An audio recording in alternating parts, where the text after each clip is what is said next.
SATV News with Shibala Alam with our headlines. Useless Ukraine-Russia war benefiting only arms producers, said Prime Minister. Emphasis on building skilled manpower. 6 sentenced to death for war crimes in Khulna. Accused were convicted of murder, genocide and crimes against humanity.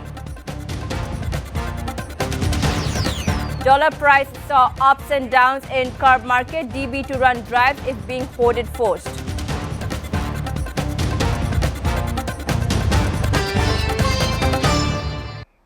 Terming the Ukraine-Russia war as meaningless, Prime Minister Sheikh Hasina on Thursday said only arms producers were profiting from the conflict. The Prime Minister said this while inaugurating Bangabandhu Sheikh Mujib Continental Technical Training Centre in Tungipara and 23 other technical training centres in various upazilas across the country. The program was held at Osmani Memorial Auditorium while the Prime Minister joined virtually from her official residence, Ganabhavan. Sheikh Hasina said this what the wars are coming with sanctions and counter-sanctions threatening the global economy. She said developed countries are facing severe problems. They have now started to save electricity and fuel oil that are in anxiety about food security and taking various steps for that. The Premier said that the countries like Bangladesh, which have started a journey towards a specific goal to become developed, is facing severe hurdles due to this war. The Prime Minister mentioned that the war struck when the world was facing coronavirus pandemic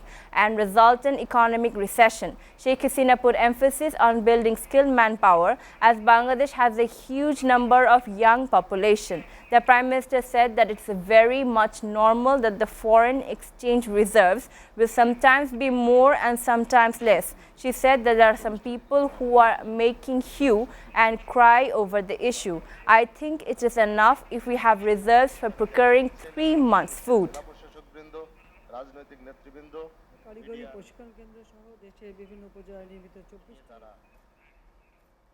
A tribunal has sentenced 6 people to death for murder, genocide and other crimes against humanity during the 1971 Liberation War in Khulna. Justice Muhammad Shahinur Islam, chairman of the 3-member panel of the International Crimes Tribunal 1, announced the verdict on Thursday. The convicts are Amjad Hussain Hauladar, Shahar Ali Shordar, Atiyar Rahman, Sheikh Mohtasin Billah, Kamal Uddin Goldar and Nozrul Islam. They stand accused of war crimes in Botiaghata Upazila. Nozrul Islam is absconding and the other 5 were brought to court to hear the verdict. Prosecutor Sabina Yasmin Khan stood for the state while Abdul Sattar Palwan represented the accused. 7 suspects were named in the case and 6 were arrested. However, one of the number 1, Muzahir Ali Sheikh, died of natural causes before the indictment. The formal investigation of the case started on November 15, 2015 and the report was filed with the tribunal on August 8, 2017. The trial proceedings kicked off the following year after the tribunal framed charges against the accused. 16 witnesses testified for the prosecution against the accused in the case.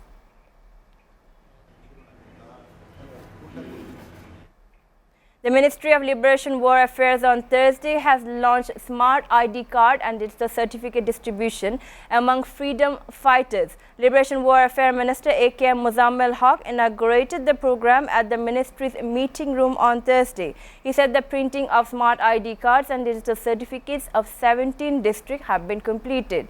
Printing of cards and certificates for the rest of the district will be finished within next 1.5 months. Chief Election Commissioner Qazi Habibul Awal has said that when the elections are tight, clashes usually erupt at the end of the polls. CEC said this during the Election Commission's dialogue with Gana Forum on Thursday. He added that it happened yesterday too. A child was killed in Thakurga's Roni Shankail. Referring to the political parties, Habibul Awal said, "You control the politics of the country. We can never control politics. We only have a ballot box where a voter goes and puts the paper and the responsibility is limited." Speaking about the country's political culture, he said it is their responsibility to maintain and improve it. The EC is in dialogue with 39 registered political parties of the country to discuss the 12 National Assembly elections. Dollar prices in the curb market is Dhaka 109 on Thursday, and customers were able to sell dollars for Dhaka 108. Money exchange houses in the capital Spalton, Motijhil and Baitul Mukarram area said that they started selling US dollars on Wednesday at Dhaka 110. With the rolling of time, the dollar price saw ups and downs, and the sales closed at Dhaka 108 at the end of the day on Wednesday. The price again increased by Dhaka 1 on Thursday. The car market dollar prices have been on a constant rise since July 21st. The cash dollar price hit an all-time high of Dhaka 112 on Tuesday this week.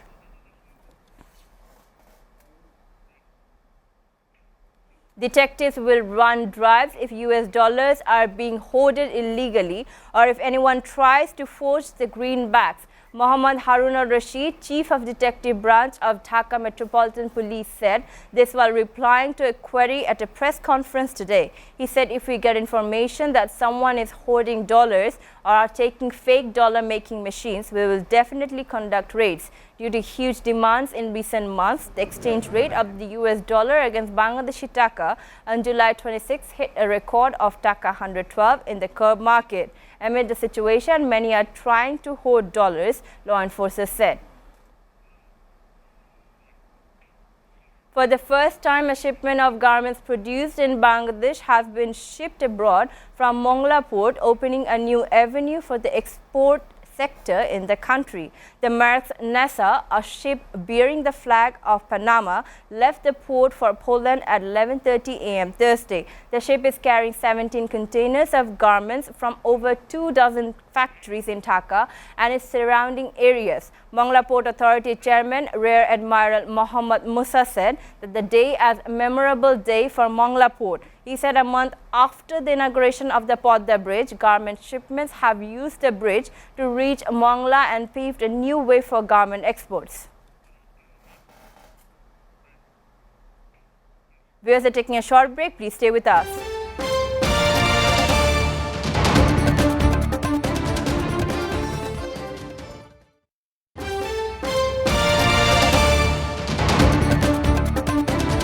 Welcome back. You're watching SATV News.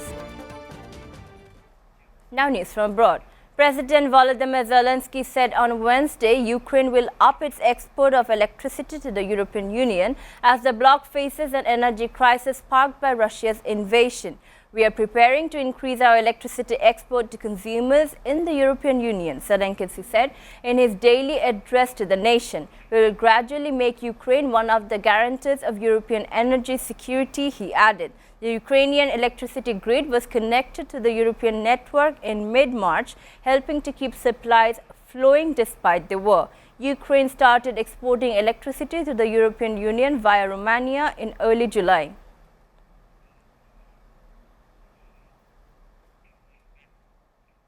Sri Lanka's parliament approved the extension of a state of emergency for a month on Wednesday, a lawmaker said, in a bid to get a grip on the political and economic crisis that has forced a change of leadership. Then acting President Ranil Wickremesinghe has declared a state of emergency on July 17. It allows for the military to be given powers to detain people, limit public gatherings and search private property. The extension means it will continue for a month before it must be approved again, the lawmaker said.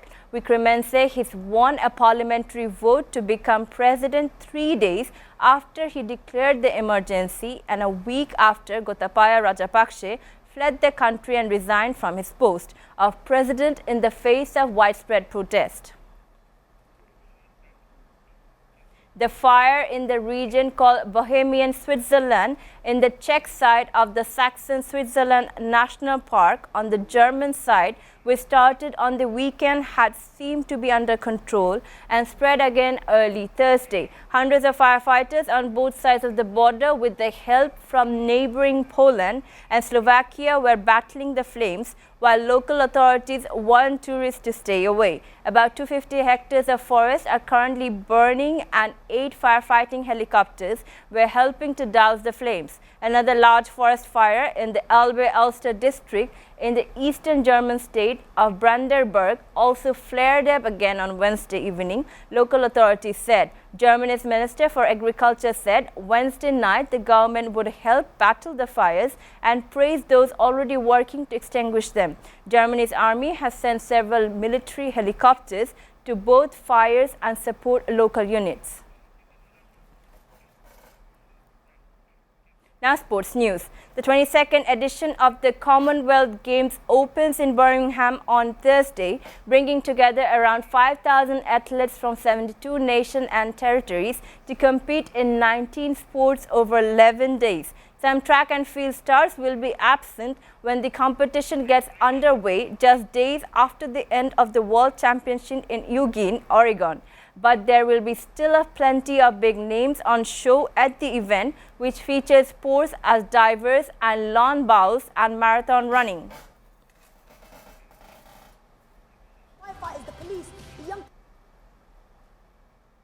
Before ending, we go to the headlines again. Useless Ukraine-Russia war benefiting only armed producers, said Prime Minister. Emphasis on building skilled manpower.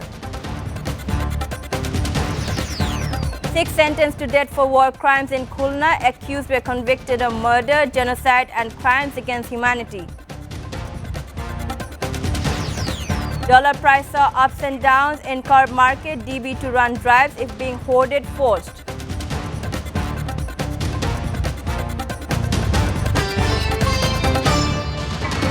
You're up to date so far here on SATV News, and to know the latest news, visit www.satv.tv.